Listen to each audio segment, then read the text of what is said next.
Hello and welcome to Walpole United WFC.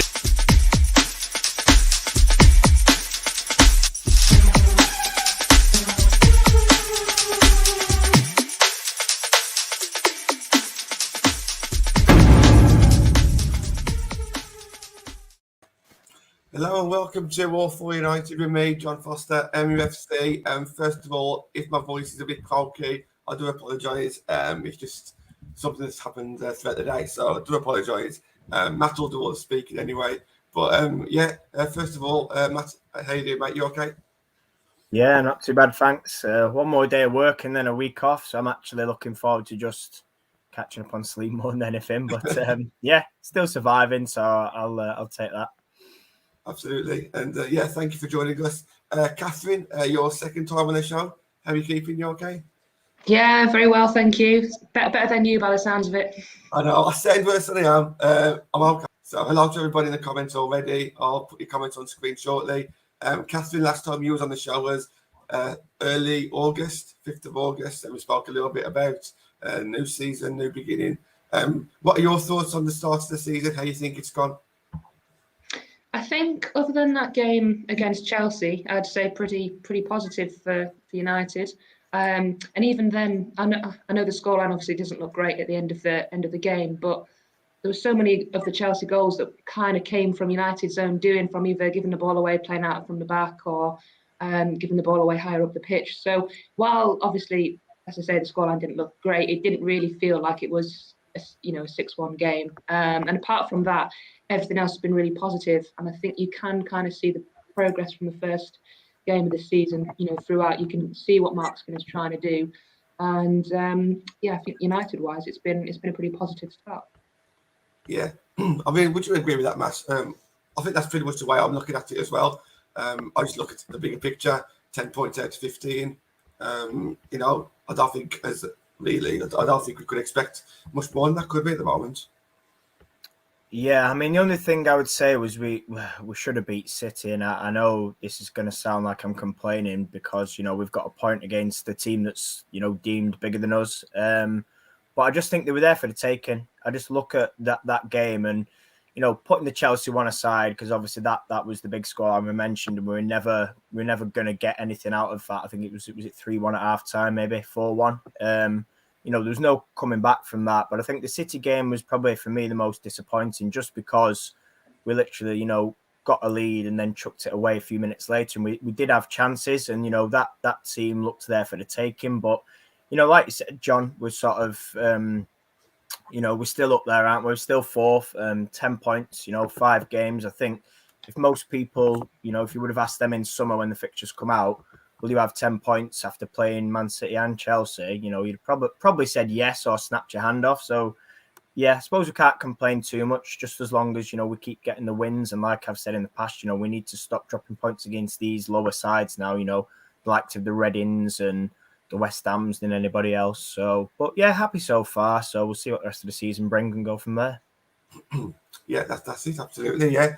So throughout the show, we'll talk about 5 things. You've probably seen a thumbnail already. 5 things that Manchester United fans want before Christmas. So we've got a couple of months now to kind of put some foundations in place, or maybe some of the foundations have already been put in place, and now we want to see some of that come to fruition. So we'll talk about the top 5 things throughout the show. But before we do that, we're just going to talk a little bit about Everton and their potential new manager.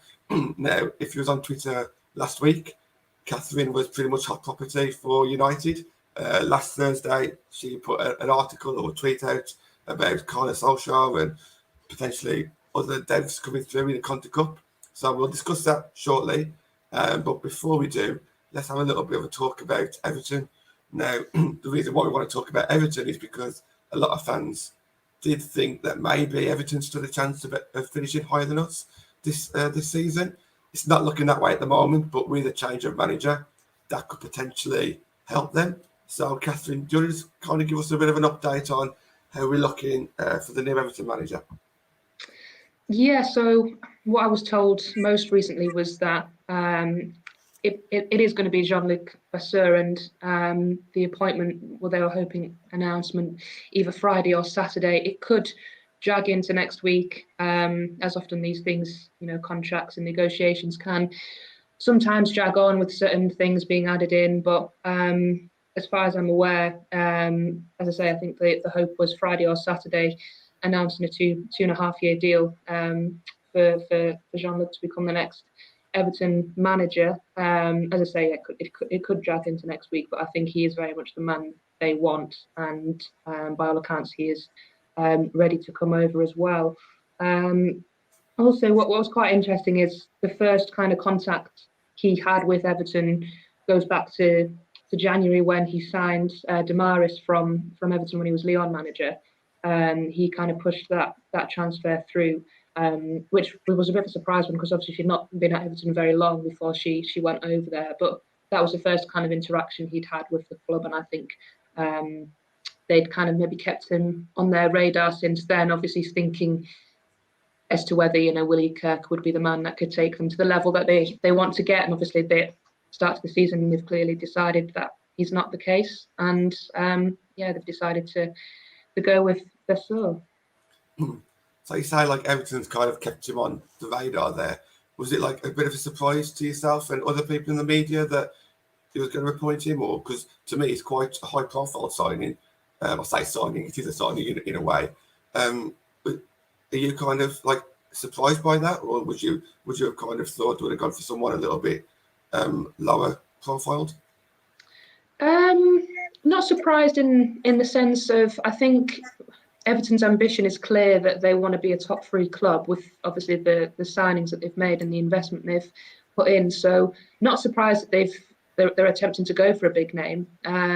More kind of surprised that obviously they've let Willie Kirk go so early, obviously given how kind of well he's done in terms of stabilising the club, making them from relegation contenders to secure WSL club, looking to get in the top 4, top 3. So especially obviously the start they've had with the fixture list wasn't kind to them at the start, but so I was more kind of surprised that they were ruthless in the sense that they've kind of let him go pretty early on. But no, obviously I think Everton have clear ambitions to make the Champions League, so going for someone who's got Champions League experience does kind of make sense. Yeah, I think just to add to that, John, I think for me it's going to be interesting because I know, at Lyon in his first season especially, he was very successful. I think they won 4, possibly 5 trophies. So obviously though, he's inherited a squad that, was world class. Lyon are one of my favourite teams. I've been lucky enough to watch them a few times when they've been at Man City. So it's going to be interesting. But listen, that Everton team, it's got more quality in it than where it currently sits. Obviously, we mentioned there about sort of the fixture list. So it's going to be interesting to see how this shapes up. Obviously, it's going to take time. And we all know now that maybe people aren't being given time in women's football.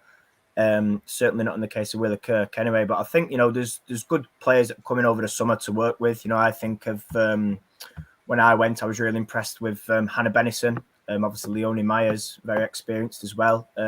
Kenza Dahl is a good signing. You've got Claire Emsley, who's, again, quality player. And then obviously core of the squad last year as well is still together. So going to be interesting to see what happens with Everton and the direction they go. But I think for them now, top 3 is probably out of the question in my view. Possibly top 4 as well. But, who knows? Stranger things can happen.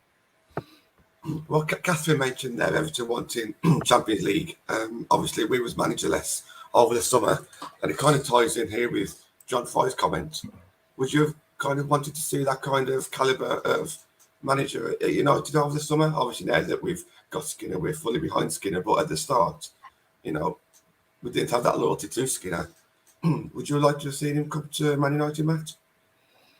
Not for me. I'll be brutally honest. I just think the way he left wasn't ideal. I just think that we're a club that doesn't tend to look back or shouldn't be looking back. And he sort of left not just under the players, but I think under the board and the management as well. There was, from what I'd heard from certain people connected with the club, there's a little bit of like, I don't know what's the word. We'll say hostility. They weren't too impressed. It kind of jumped ship so quick. But listen, if he wanted to be a number 1, then he's obviously going to go, and what happened. But I just think, in terms of, our ambitions, I look back at sort of last season, how we started on fire. And I think it could have been similar to Everton at now. Will that pressure get to him, because let's not forget, there's probably more expectation at Man United than Everton, regardless of money spent. And I think having not managed at sort of Champions League level, I mean, listen, it might not be an issue, we'll never know. And had we got Champions League under Casey and had she possibly stayed, again, anything could have happened, but it's all ifs and buts. And I just think for me, we did need a change of direction. Obviously, it's one of them where we needed a new manager, like you said.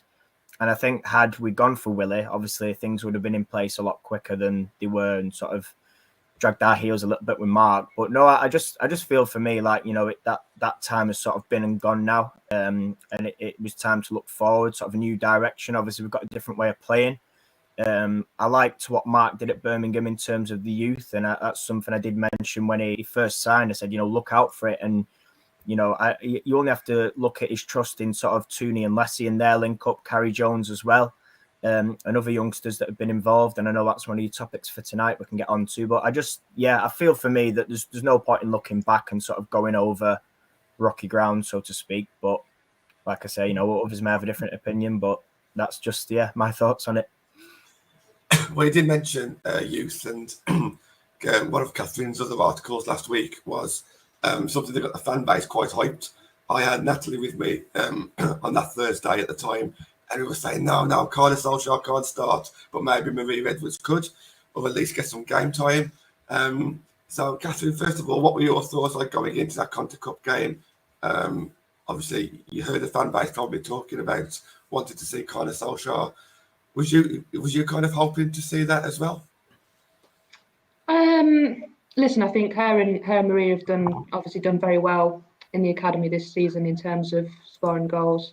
United's academy generally have had a lot of good results. I hope they're going to go and watch them play Chelsea in a few weeks' time, which will be interesting. But what's difficult to judge with these academy games is obviously United are very strong, have a very good setup. You don't always know the quality of the opposition that they're playing, and the step up from playing academy level to playing WSL level, even if it's against championship teams, is very high. And that is probably why we didn't see either of those players in those Conti Cup games.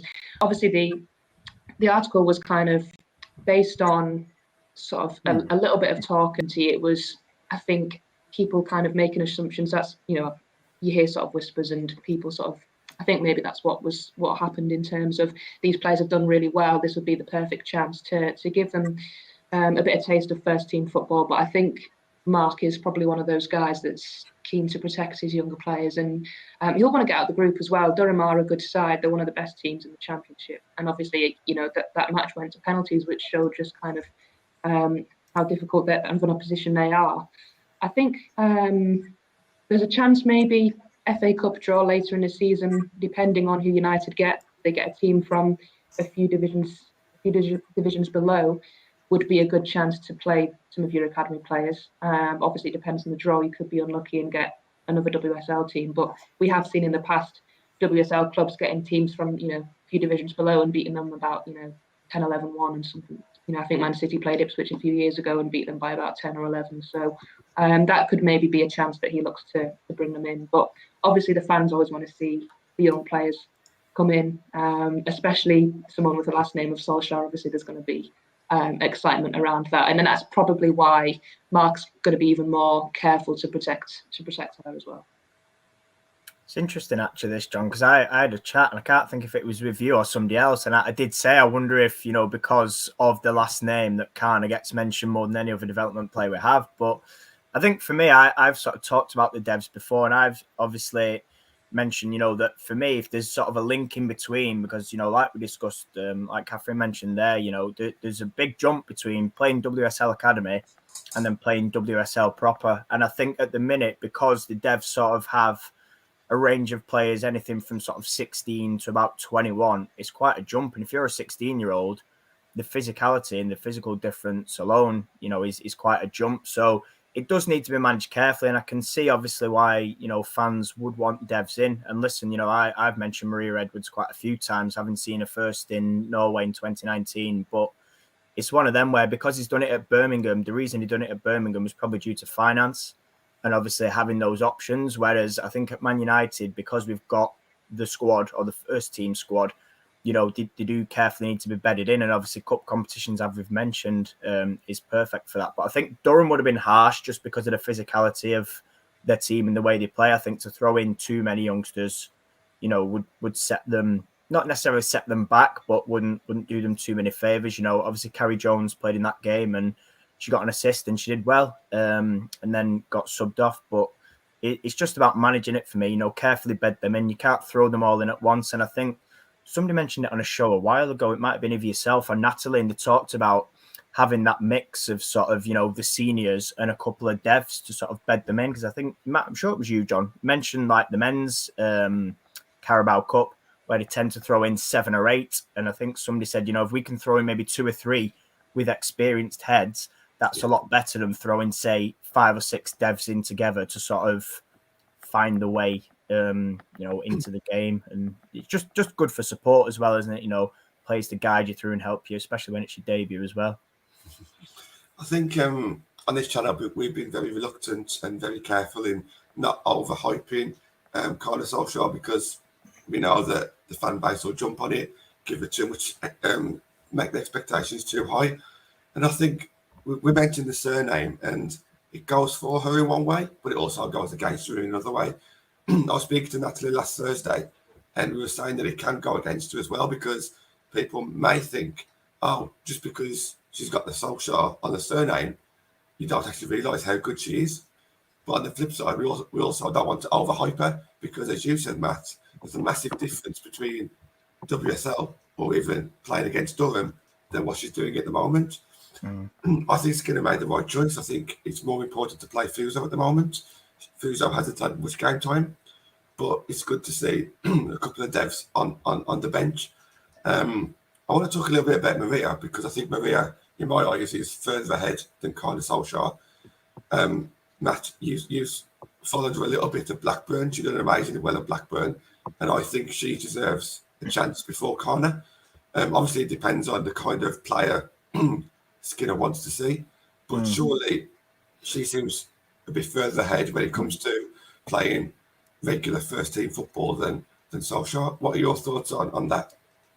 Yeah, I mean, it's something I mentioned in summer. I was actually surprised she didn't at least get another loan move. You know, I think the player in the devs, I don't necessarily think it does her any favours, because, like you said, she went out to Blackburn, and I'm pretty sure, although I could stand correct on this, that she was voted their player of the season last year. But Championship's very physical, as we know, and you know, she more than held her own. She popped up with a few goals and assists for them, and I just think it's a little bit of a disservice to her to then put her back in the devs, because every time I look at her Instagram, it's like, oh, I've scored 5 and I've assisted 3. It just gets crazy. Like, it's good to see, but it just seems that it could be now maybe, what's the word, sort of not quite her level. She needs to be a higher level. Obviously, we loaned out Tara Bourne, so I just think, especially when we're short on wide players as well, you know, could she have maybe been on the bench and been involved like Carrie has, and then possibly eased in, perhaps? But I did find it sort of strange that she wasn't given another loan.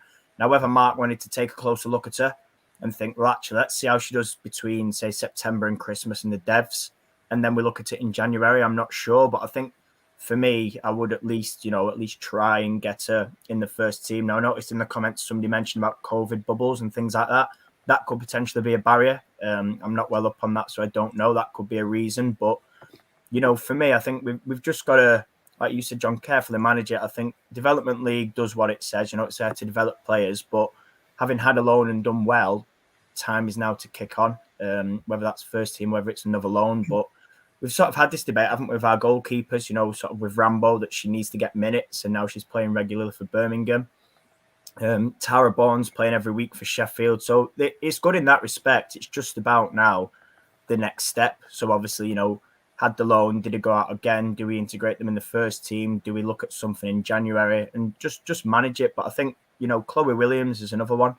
She's in the devs, and I think she could possibly benefit with a loan. We've not seen Rebecca May in the first team since Reading. I think that would have been 2 years ago now, because we were all there. So there's options there, but then I think with our devs, we have been sort of not depleted, but we've sort of made a few last minute signings to sort of boost the numbers. So I do wonder if that plays a part as well in wanting to keep that squad together, maybe due to lack of numbers. just to finish up on this subject, for me, I think January will be important. I think with the loan moves, you could potentially send Carter out on loan in January, just for maybe 3 or 4 months. That's one potential way to give her that match time. But also, I'd also like to see Skinner stick to his guns on the Conti Cup.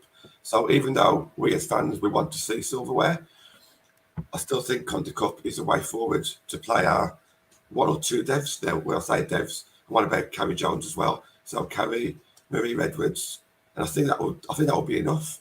I don't want to see like we mentioned before. I don't want to see any more than that. But the only time that we're going to really see our devs is in the Conti Cup or in the FA Cup if we get drawn against someone weaker. So for me, I think January, if they don't get loaned out, we've still got to play them no matter what. If we come up against a tough team, then unfortunately we come up against a tough team, but we still play them because it's pointless. If you're going to keep them in a team, then you've got to play them because they're just wasting a year, aren't they? So that's pretty much where I stand on it. The second point that the fans have spoke about is Champions League. So by Christmas, we still need to be in a Champions League battle and also in the Cups as well. So, Catherine, I'll bring you on this one. If we're in and around third place, who do you think is going to be our main contender? At the moment, it looks like it's Tottenham. Do you think Tottenham's going to stay there? Do you think Brighton's going to get a bit of consistency? Who do you see being our rivals? To be honest, I still think it'll be City, and I know obviously they've had a poor start, but those players they have been missing will be coming back at some point. And if they're not coming back, I wouldn't put it past them to go and strengthen in January as well, in a way that other clubs like perhaps Tottenham and Brighton might not be able to. Lucy Bronze, we've seen, is working to come back. We don't know how far away she is, but I think she's hoping to be back soon. We don't know about Steph Horton or a couple of the other players. Some are obviously longer term, like Esme Morgan. But I do think City will still be around there. I can't see Tottenham staying there. I think I've been impressed with Tottenham. I think they're steady under Rhiannon Skinner. I think she's done a great job, and I think they'll be a steady mid-table club. But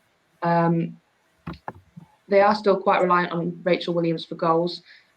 I watched them against Leicester, and they should have had about 5 or 6 in that game and just didn't take their chances. And I think that is the difference between those middle clubs and the clubs that are in the top 4 or 5 in terms of being clinical.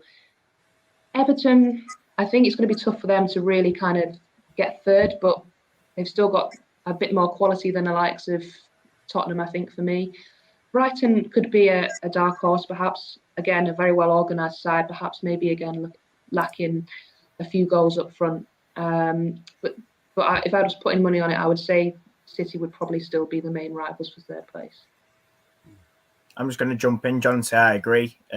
Looking at it, like people have talked about, fans as well from other clubs, obviously they've started badly, but they are 6 points behind, which is 2 wins. People might say, well, it's 2 wins, but the thing is, we've got to play them again in the league. Who knows if they've got all their players back, like Catherine mentioned, they're more than capable of clawing that back. We've seen it in the past. I think it was last year or the year before, they started a little bit slow and clawed it back. So I think, yeah, and especially when players are back and the size of that squad and the options they will have when everybody's fully fit, I think we do need to be careful. A couple of slip-ups from ourselves and it could easily be level. So I think, I'm not expecting Champions League, but I think the fight for it will probably be between ourselves and City. I think Chelsea and Arsenal squads, they're separate from the rest for me. They're the top 2 in the league. They'll be going for the league.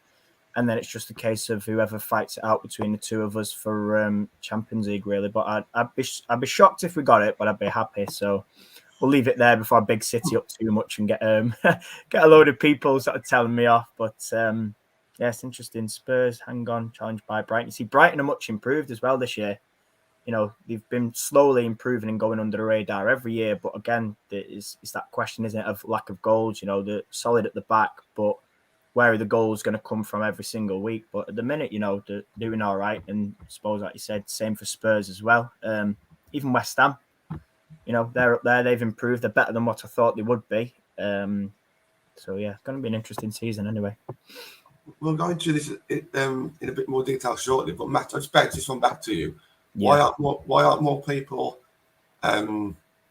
why aren't more people saying that United are going to get top 3? Is it because the games that we've won at the moment, they've only against weaker opposition? So admittedly, our 3 wins against Leicester, Reading and Birmingham. So I understand that side of things, but that's not United's fault. They can only play. I don't think we was ever expected to win Chelsea. City, we spoke about it at the start of the game, start of the show. But are we being a little bit unfair on United? Because we've got a new manager. Is he gradually going to get better? He's got to get to know his players, and he's doing that. Are we kind of writing off our own team a little bit here, do you think? We are, but I can see why. I think, like you said, Mark needs time. And I also said similar to you in summer, we need time. We need to figure out things. And I'm still not convinced we know our best 11 or maybe our best formation, to get the best. Now, for me, we do seem weaker than last year, especially from a sort of an attacking point of view. I think, obviously, Heath got injured, but we had Press for a little while. LJ was sort of in and out, but we had options this year. We had Tooney in a false 9, and she did very well, to be fair to her. We've got Alessia back. Now Martha Thomas is injured, and I just think it's that sort of difference. And I mean, you look at Arsenal, and you look at Chelsea, and they've got sort of attacking players, midfield and up front galore. They can literally bang in goals for fun. And I think for us, we seem to struggle, and this has come about since we got promoted. We don't seem to score enough goals, and whether that's missing easy chances like a clinicalness, we just seem to slowly plod along and sort of rely on the defence. And I think this year the defence is better. I was chuffed to bits with Blundell, and Mannion has come in as well, kept himself fit, good player. So we look okay there. We've got challenging now for the goalkeeping position with Sophie Bagley, which I talked about the other day, and said I think it's improved Mary. But I just think, to get your Champions League, you can't be relying on, draws or a 1-0. You've got to keep going. And we saw last year, obviously, it was close with us in Arsenal, but if it had come down to goal difference, we'd have been nowhere near. So I think that's why fans are probably a little bit reserved, because, like I say, when City get their players back, you look at that firepower, look at the firepower of Arsenal and Chelsea, and then you look at ours. Ours is probably on par with some other teams that, possibly the likes of Everton and Spurs at the minute anyway, not in terms of quality, but in terms of numbers. They're scoring similar amount of goals to us. You could probably even have Brighton to that as well at the minute. So unless we find, I don't know, maybe a new striker in January, or Martha Thomas comes back and sort of helps out with scoring with her, Alessia, Tooney and whoever else, then it's going to be a little bit of a struggle. But the top teams, as you'll know, John, they share the goals around, don't they? We'd need a little bit more. We'd need more goals from Hansen and Leah for me to sort of really push, and it'd be a collective. You only have to look at, like, I think Gareth mentioned it the other day, Arsenal, they've got the likes of Iwabuchi that can score. Kim Little chips in with goals as well. And this isn't even players that are, out and out forwards. Yes, they're attacking players, but that's the difference at the minute. They've got players that can do that from midfield and attack, whereas I think we're just a little bit light, but that's no fault of our own. Mark came in late. You've got to work with what you've got for me. I think that's a good topic that you just mentioned there. On tomorrow's show, the show is going out at midday. Anthony and Connor discussed who do you think will be Man United's top scorer this season. Now, if you've asked about a Chelsea team, an Arsenal team, a Man City team, you would have a variety of different answers perhaps, whereas United is probably going to be Russo. If it's Tooney, then something's gone wrong with Russo. So I do see that point. John has left a statement on screen, which is very honest, saying he doesn't think that we're good enough to be top 3. And I think a lot of fans thought this at the start of the season, didn't they? I don't think many people expected us to finish in the top 3 this season.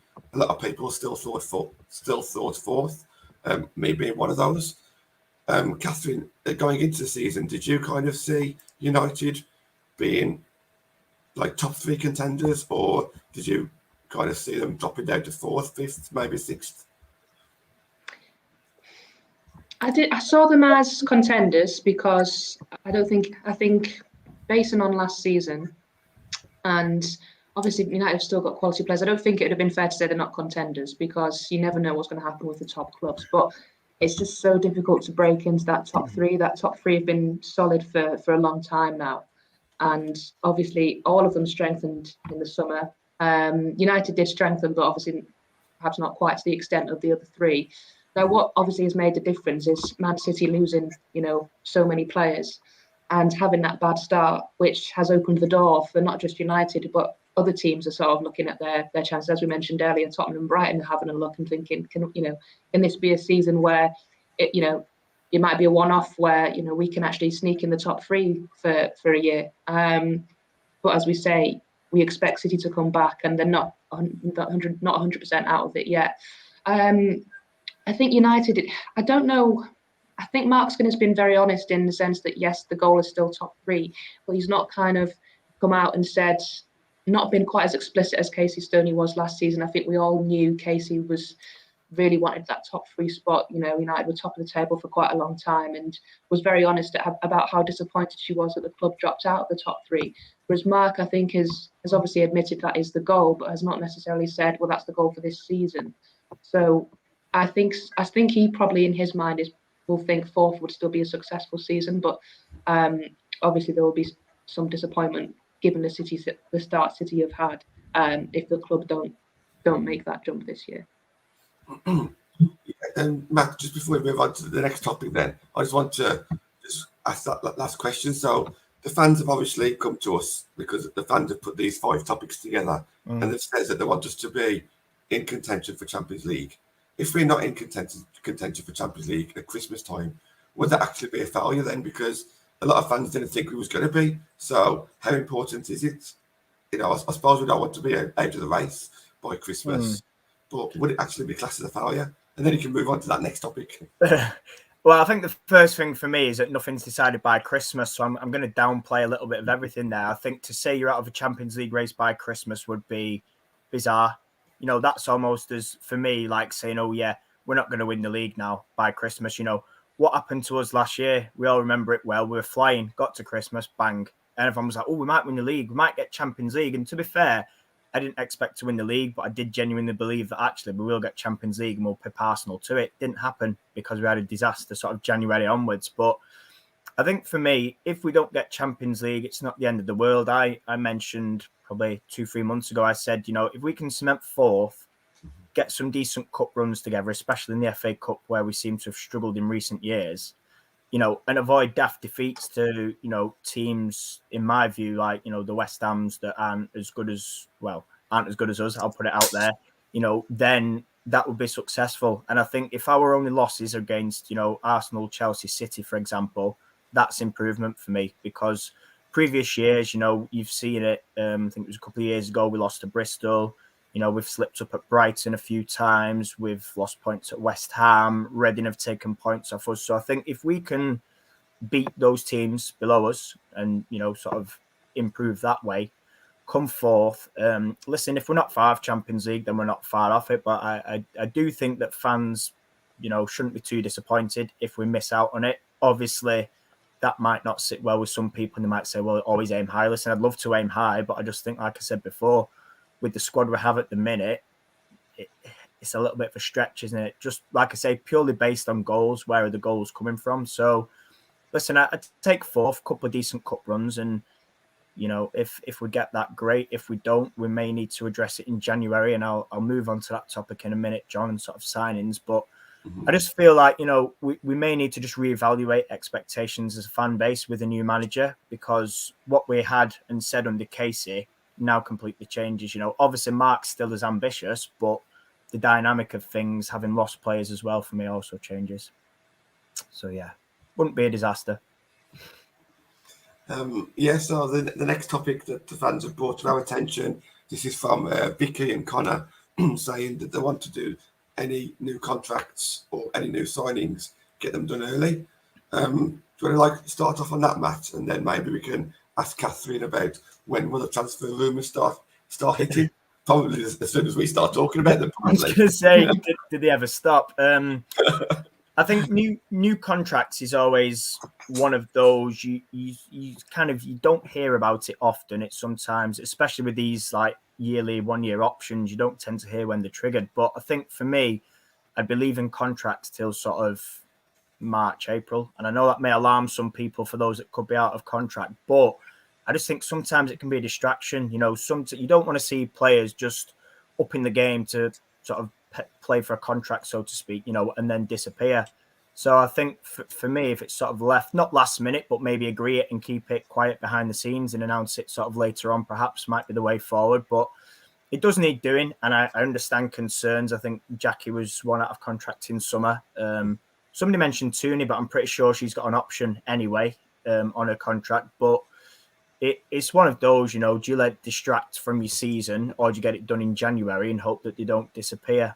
So I think for me, I'm not hugely worried yet. We tend to see with Man United, don't we? I think, was it last year or the year before? We had a week or two, didn't we, of announcing new deals, and that was quite late. So as long as things are agreed in principle, it doesn't, to me, matter, if they're announced, say, 2-3 weeks later or a month later. But what I will do is I'll bring Catherine in on this and ask sort of January transfers. Obviously, Man United under Casey weren't known for bringing in faces in January, obviously barring last January with Maria. But can you see maybe Mark looking to strengthen the team, having not really been given too much time over summer? Well, I think he'll want to. I think, as we say, United are lacking that little bit of firepower up front that the top three have, and that can make a huge difference. And as we say, he didn't really have the time to kind of really get a good crack at the transfer window in the summer. So I think he'll want to. Whether he can is another option, and whether he utilises perhaps loan options instead of permanent transfers, perhaps a couple of players at those clubs, maybe even above them that aren't playing regularly week in, week out, might fancy a loan move. But then obviously it's whether those clubs above them want to help United out by giving them one of their players is, that's always tricky as well. So on the contracts situation, it can be quite difficult in the women's game, as we mentioned, because a lot of players aren't on long-term deals. They're on 1 or 2 year contracts, which means if you do leave it later, you are at risk of losing those players in the summer when they become essentially free agents, and you're then having to try and sign them again. As we've seen in the past with some players. Arsenal are one of the clubs that I think are quite slow at tying their players down. I was speaking to an agent the other day who was at their game, and obviously they have the likes of Caitlin Ford and Steph Catley out of contract at the end of the season.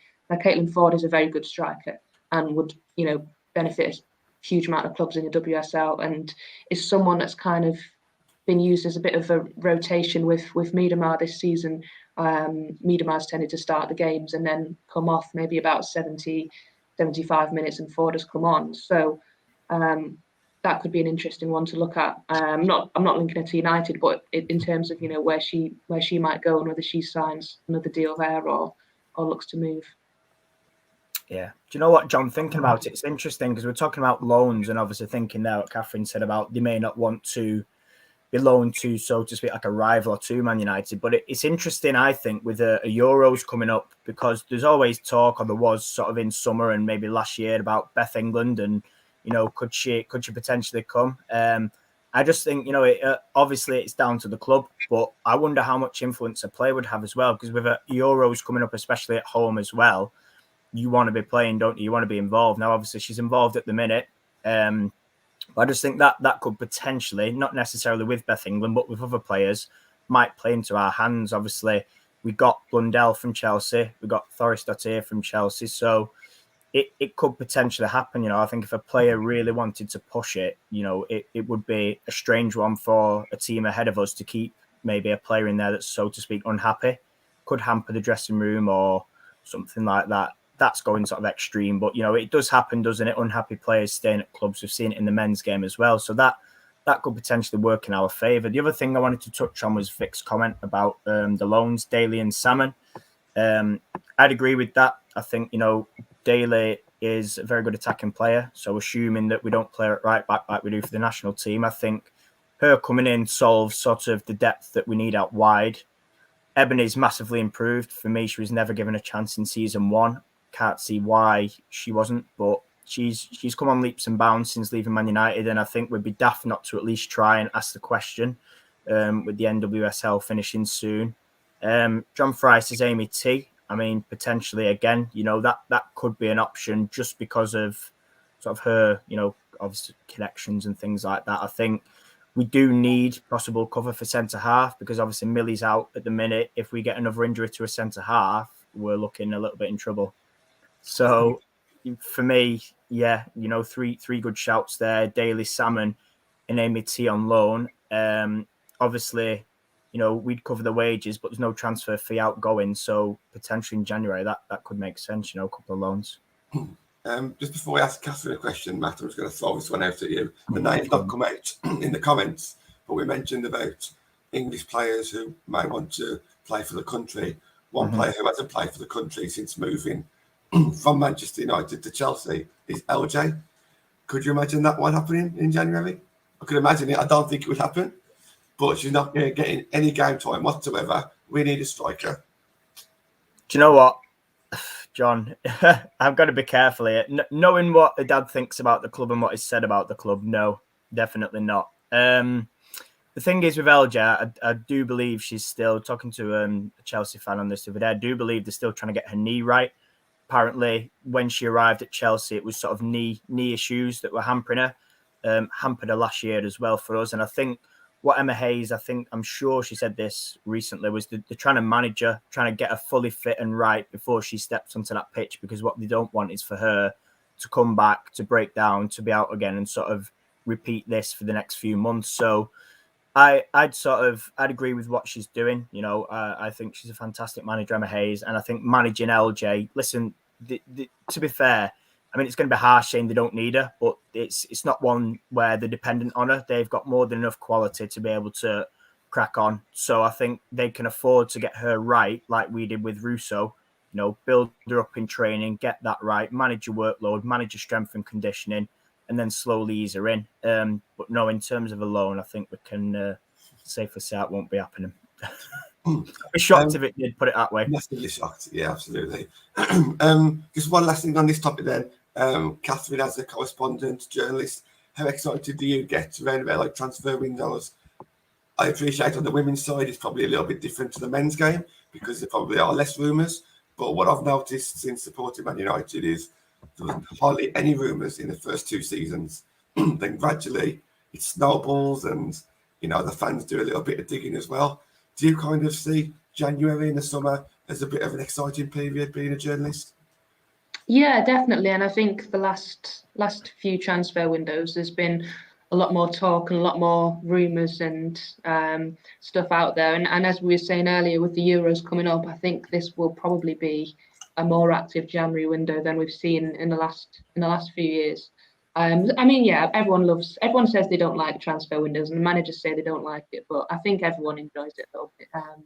It's always nice to kind of be involved in the buzz around them and seeing deals get done at the last minute and stuff like that. So yeah, you have to like it, I think. But just as you were saying earlier, I think those players that you mentioned, potential loans, would be perfect for United. Daly, Salmon, and honestly, I think Beth England would be the perfect player for Man United. Whether she wants to go and whether Chelsea would let her go, I don't know. But in terms of how if she wants to be the starter for England at the Euros ahead of Ellen White, she has to play in week out. And she has played for Chelsea. She's been in and out of the team, but it's so difficult with that front three there. And I think she really is at her best when she's the main striker in a team. And we saw it, a few years ago when she was Chelsea's number 1 striker. She had that brilliant season, was voted Player of the Year, and then they signed Sam Kerr, and then they signed Peniel Harder, and you're not at the top of the pecking order anymore. And obviously Fran Kirby came back from injury, but she's at her most confident when she's the main striker. And if she came to United, she would be that, and I think she'd be the perfect player. But could be one that's never going to happen. But as you say, I think she'd be a perfect sign. Matt, do you want to bring in the fourth topic? Yeah, our sort of talks about what I mentioned before, our best 11 formation change from Karen and Rob. Yeah, I think we're still figuring this out. I really do. And it could be both, but it's definitely one in my view. I just feel like the false 9 thing I wasn't a fan of, and I've put it out there before. I just don't think that it sort of complements what we have player-wise. I read an interview, it was earlier today, actually. I think it's from The Guardian, about Kirsty Hansen. She said she was cutting in a lot more which is fine. But I just feel like sometimes that false nine, it takes away from what we have attacking wise. And it's one of them again. Without trying to repeat myself on sort of not scoring, I do wonder as well. It'd be interesting to look at stats for creating chances, and maybe differences between sort of last year under Casey and this year under Mark. But I just feel, and I've talked about this again, getting our midfield right needs to be key. I mentioned I thought we had a better midfield, or the best midfield we've ever had in our 4 years of going, but we seem to not know which players sort of suit it best. And it's one of them, really. I'm still surprised that Hayley Ladd's barely featured, just knowing what she brings to the squad, sort of that calmness and that balance in front of the back four. So I think for me, the midfield's possibly the thing where it's undecided, where we need to think, right, are we playing this many? Are we playing that many? Are we playing two holding? Are we playing one holding? Because we've had conversations, haven't we, for years now, probably since season one, that Zellam's not a defensive midfielder. Jackie shouldn't really be sitting alongside her. Then obviously this summer we got Borisa in as well. So I think for me, the starting 11's not that far off. It's just a case for me of sort of fixing midfield and potentially having a plan B. Because I thought with all them injuries, I thought, once we didn't have Martha Thomas, I thought, oh, actually, we might change formation here and we might go, two up top, but we put Toon in the false nine. And listen, we still got the wins, so I shouldn't sit here and complain. But I just think going forward, especially when we're coming up against bigger teams, it's great doing it against Birmingham and Leicester. But when we come to sort of bigger teams, what we're going to do. So I think, listen, it's going to take time for Mark to suss it out. And I think January will be a big indicator of where he's perhaps thinking we need improvement. I would like to, like I say, I would like to think it would be up top. But again, I'm not the manager. But I think for me, just that knowing that settled 11 and just having a plan B in terms of formation. Mark talks a lot about let's be unpredictable and we're going to have to change the way we play and adapt per opposition. And listen, that's spot on. But I think in my view anyway, we're yet to see it. Talks about changing players, but have we seen too many changes? Possibly not, apart from the Conti Cup. But I think that'll come with time. So I'm not going to sit here and be, disappointed with it. I just think if we can get that right pretty quick, then, it's only going to be to our sort of improvement, isn't it? And a good example of that is the Durham game that, was on the Thursday night. I think we started off with Fuso out wide and she struggled. She kept sort of running into what I call a blind alley, straight down the wing, ball goes out of play, goal kick, or, they'd sort of double up on her. But I think when he put her as a 10, she was quality. She was dribbling with the ball. She got a goal as well. She was just a nuisance. And I think we saw a better player there than we did out wide. So again, it's just finding that sort of that balance, who's right, where suits us best, where can we bring players on when they come on from the bench that are going to cause the most damage. In Fuso's case, for me, it's centrally. But yes, it's an interesting debate. I don't know if Catherine wants to sort of add to that from, what she sees, maybe the way we set up or things like that. Yeah, I think, we've seen Ella Toon in that false nine, and I'm not sure it's her best position. I think she, as we say, she's done a good job there, but I think I'd quite like to see kind of where she played for England, just in that hole behind the striker. I think that's probably where she's most effective. And we've seen kind of United's strengths from the fullbacks getting forward as well. Obviously, you mentioned Lundell earlier. I think she's got 3 assists so far this season. And I think we could kind of let the fullbacks have the wings a little bit more and go down that route because, obviously Hannah's shown she can be a threat down the left. But yeah, I think I agree. I think Mark is still kind of figuring out how he wants to set his team up and whether he wants them to be a counter-attacking team or a team that goes out and dominates the ball. And he kind of quite openly admitted that against City, it was going to have to be the counter-attack because obviously City are a team that dominate possession. But it's what he kind of wants to do against those teams lower down that are going to try and frustrate United and play sort of a low block and how he kind of deals with that. But I'd agree mainly with what Matt was saying.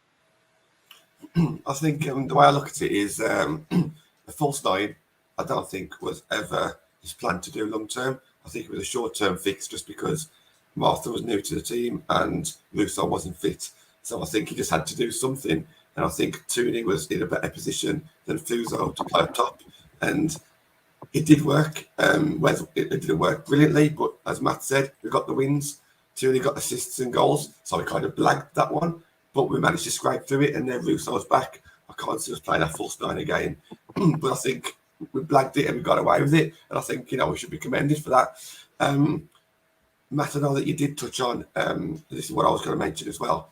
Do we even need a starting 11? Do we need to know what our best 11 is? Because Skinner's openly said that he looks at the opposition and he may change personnel or tactics depending on the opposition.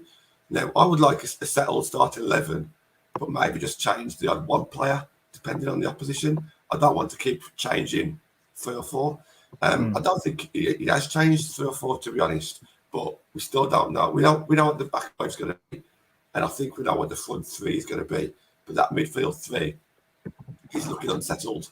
But what I would also say is just because Hayley Ladd is maybe our best CDM, can she play the way Mark Skinner wants her to play? Now, that might be Skinner's fault, it might be Hayley Ladd's fault, I don't know. But there's obviously a reason why Ladd's not playing. And there's also a reason why Reese is not playing. So he's choosing other players instead of those for a reason. And it might not be because they're better all-round players. They may just be better at this style of play. Now, that could be Skinner's fault for making them play in this style of play. I don't know. But at the moment, we've seen Jackie play a lot. We've seen Tooney play a lot. We've seen Brazilian play a lot. And we've seen Stanley Force play a lot. So they've obviously played the style of play better in training than Ladd and Bo Risa. Now, I don't know if that's the right or wrong answer, but that's obviously the reason why he's choosing those, isn't it? And it will be by Christmas, Skinner will have seen all of those 6, and hopefully by Christmas he will have gelled them all together. Do you want to jump in on that one, Matt?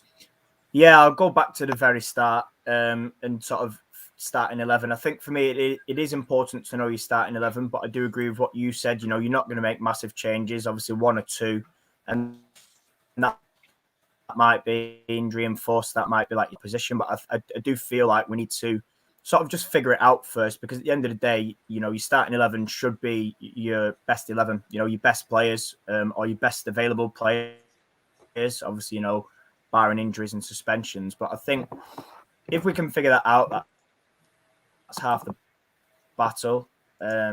Sort of changing formation and things like that is going to be key. Like you said, based on our position, I think if we change formation, not necessarily players, but the way we play, then that's that's going to be a start. But again, like you said, John, it might be the fact that we come up against a team and we need to change formation, and that may not include, say, Jackie 1 week, but it may include the next. So it's a fine balance for me between, like you said, too many changes and knowing your best team and your best formation. But I'm sort of, with the people in the comments about, keeping options sort of open. But I think in terms of midfield, we do, as mentioned a few times, like physical presence. In terms of the way we play, though, I think when you look at it and Mark playing out from the back, for me, Hayley Ladd surely has to be in with one of them options. If you look at her under Casey, when she could receive the ball and she'd be facing the goalkeeper, she'd have her back to the rest of the play, which is fine because that's naturally what you can do. You can pivot, can't you, as a CDM?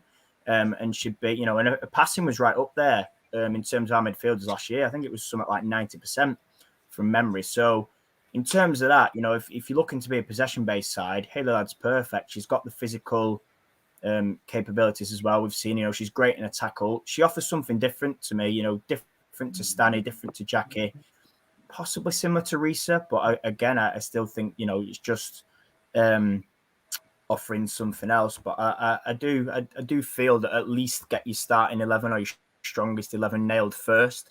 And then you can look at, right, well, actually, this is our style of play. How can we adapt this per opposition? Do we need to change personnel, or do we just need to give the players on the pitch a different role? So, do we, for example, push Katie up higher and not have her sitting, or do we push, maybe Jackie up a little bit more and just have the one sitting? And it's something I sort of spoke about a lot, about not having 2 players sitting, but you know, it's one of them, I suppose, for Mark to figure out as sort of the months get on. And like you said, hopefully, you know, we've got it figured out by Christmas time at least. Yeah, that's it. Yeah, and that brings us on to the last thing that the fans want before Christmas, just to have an injury-free team. So I don't think I can remember a Man United women's team that's not had injuries, you know, even if it's like 2 or 3. The importance of this is going to be huge, I think, going into the second half of the season. We've managed to get away with it at the moment. We mentioned Tooney playing a false 9. Millie Turner's out. If we have one more injury at the back, we're going to suffer. I think the centre midfield, we probably can get away with an injury there. Out wide, we're going to suffer. Matt, do you just want to kind of touch on the importance of obviously injury-free team? And then I'll bring Catherine in at the end regarding one bonus topic. Yeah, absolutely. I think it's always difficult because something I was sort of mentioning a lot last year was I don't want it to be an excuse. But that said, it's not that it needs to be, but you can see why. If you look at Man City, for example, how it affects them. You know, listen, injuries are going to affect everyone. And when you get so many injuries, especially to key players, listen, it's going to hurt, isn't it? No matter whether you're Man City, Man United, Chelsea, Arsenal, it's going to be difficult. So I think in terms of us, we do need, like you say, sort of numbers really, and especially at the back. This is why I'd be fully behind sort of a loan for Amy T or another centre half. If we can, I think we've got cover at fullback. You know, we've got Martha, who seems to be back now. Smithy's working her way back as well. Like you said, John midfield, but I do worry that if a centre half gets injured, we'll probably likely, knowing Skinner, stick Hayley Ladd there. I really do think that will happen. That's where I think we'll see. But it's the same up top. You know, if Russo gets injured or Martha Thomas suffers a setback, we'll struggle there. And same with the wide players, you know, Hansen and Leah. If one of them, you know, Leah's not completed a season yet, I don't think, injury-free since we've had her or since we've started as a club. So, listen, yeah, massively important. And especially when you're sort of fighting for trophies and, you know, we're looking to get on cup runs as well as keep going in the league, we do need sort of squad depth, so to speak. And I think that's where, you know, you see the likes of Arsenal, the way they recruited in summer. You know, they got Vivian Miedemar, but they're still going outside in Paris. They're still going getting Heath. And it's just, it just adds to your squad, doesn't it? Because you know that if there is an injury or a suspension, you've got somebody else that can just sort of, you know, pick up the goal scoring or assists and sort of go at it that way. But it's one of those, you know, injuries are part of the game. So, like you say, John, if we can stay injury free and we can sort of get some consistency, that would be great. But yeah, I'll let you sort of finish on your bonus topic. Well, this one's from Karen, and she says something that I think every fan would like to see. That's a Jackie Groningen goal. So obviously she's been with us over 2 seasons now. She's come very close. She's hit the post. She's admitted that she prefers to pass and shoot. The longer it goes on, the more the United fan base are talking about it. We're not worried. We just want to see it. Catherine, have you seen anything around Twitter or other journalists? Did I mention this Jackie Groningen goal, or is it just Man United fans hyping it up so much now? I mean, what are your thoughts on this? Yeah, I mean, I think I heard a chant at the City game of if Jackie scores, we're on the pitch. So, but yeah, I mean, it's one of them, isn't it? When players kind of go on come so close to scoring, and then it gets talked about, and then when they go close, it's she's still not scored. So, I'm sure when she does get her first goal, she'll be hopefully celebrating with the fans and not on the pitch, perhaps. Who knows? But yeah, I don't think it's not really one that journalists kind of go on about, but it's one that's there in the stats of if she does score, then you can always add it in that it's the first goal. But maybe as just before Christmas as an early Christmas present, she could get a goal in the last game before Christmas. Well, that's a good point because I think her birthday is on 16th or 17th of December, which would be quite nice before Christmas actually. So that'll come in handy. And the only reason why I know that is because it's my mom's birthday as well. So I think that's the reason. I don't know everybody's birthday. My birthday is the 17th of December as well. So. Oh, even better. There you go. I managed to get through this show just about with a croaky voice. So thank you very much, Matt, for jumping in today. And even more of a thank you to you, Catherine, for listening to me with this croaky voice. Thank you for coming on. Really do appreciate it. If anybody wants to follow you on Twitter or read any of your articles, how can they go about doing that? Yeah, so Twitter handle's just my name, which is on the screen, and yeah, obviously just go to the Met Online website to read, any women's football articles. And congratulations to you guys as well on your recognition last week at the Content Awards. Very much deserved. Thank you very much, and thank you for your message as well. I do really appreciate that. Thank you. And yeah, we really enjoyed that. Unfortunately, obviously, we missed the Durham game. Well, I say we missed it. Me and Natalie did actually watch it on our phones whilst at the awards. I think we managed to get away with that. But yeah, thank you very much. And yeah, it's nice to know that we've got the backing of yourself and plenty of other journalists as well. Matt, what's the plan for the rest of the week? Good question. Tomorrow you've got your fans forum if your voice holds up. Saturday, myself and Ben. Sunday is going to be a good day. Run the road at FC United. Monday, we've got a little bit on Bristol, haven't we, involving some of our ex-players. Tuesday, I can't talk too much about it until after weekend. But yeah, Tuesday, I've got a good show lined up. And then, yeah, just as normal, Natalie Wednesday, back again Thursday, and repeat ourselves Friday. So yeah, still going, even though it's international break, we're still trying to throw out some content. And as always, yeah, just keep an eye on Twitter and Instagram for updates. Awesome. And that brings us to the end of the show. And we shall see you again tomorrow night. Thank you, guys.